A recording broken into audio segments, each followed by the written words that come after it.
In the beginning, God made the heavens and the earth.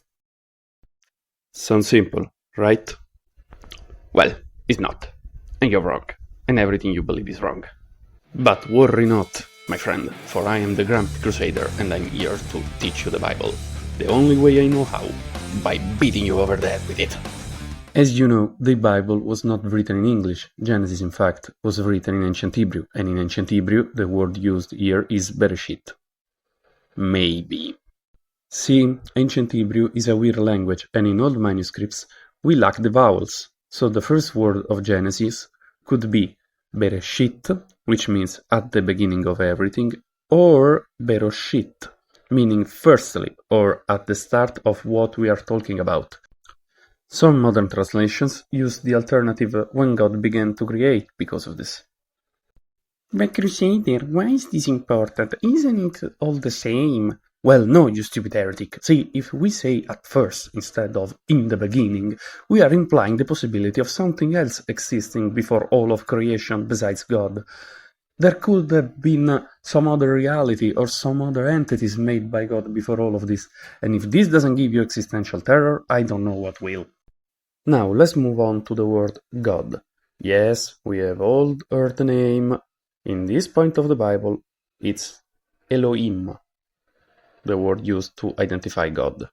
Now, let's break down this word. Here we go. Behold the name of God. Well, one of the many names of God anyway. So Elohim is formed by two parts. The first is the root word El, meaning God capital G, but also God small g, mighty one, and it is occasionally used to also refer to angels, spirits, or even human commanders. So if we put it all together, God is presented here as some sort of supreme powerful being that governs all of reality like a king would. Now, for the part you have all been waiting for. Yes, the suffix ohim indicates a plural form of the word, so it could be translated as gods instead of God, technically. Furthermore, in Hebrew, there are actually two types of plural. The dual, implying two beings, and the proper plural, implying more than two.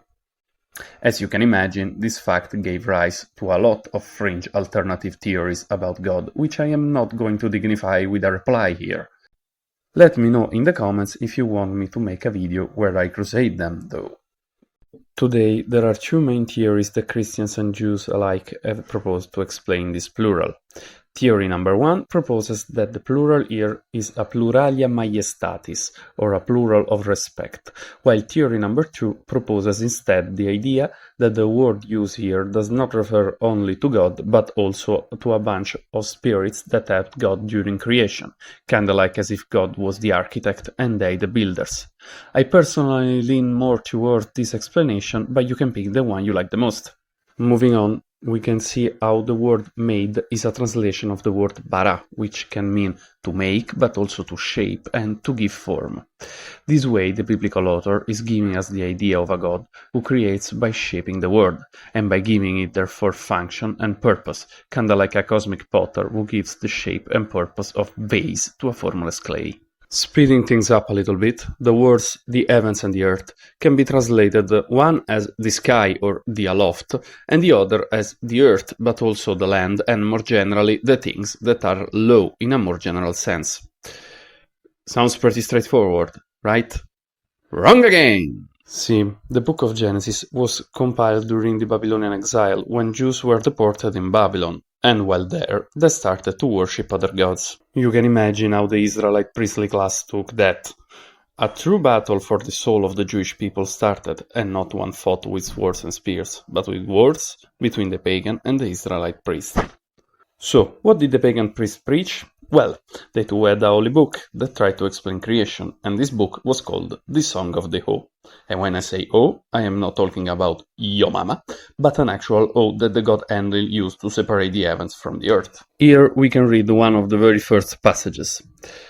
And not only did he, the god Enlil, hasten to separate heaven from earth and hasten to separate earth from heaven, but in order to make it possible for human to grow in where flesh came forth, he first suspended the axis of the world at Dur and Ki.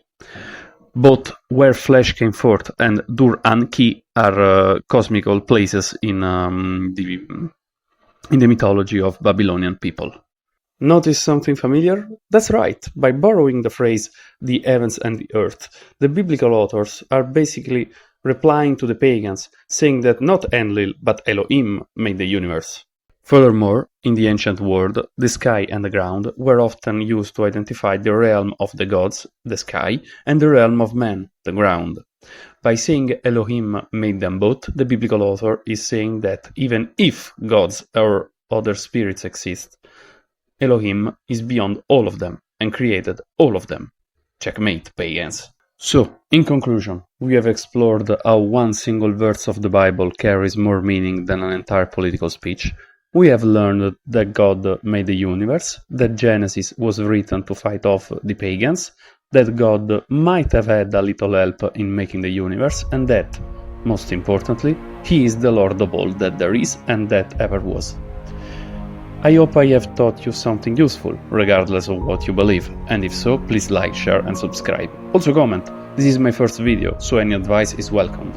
I've been the Grumpy Crusader, and I wish you happy Deus Vulting.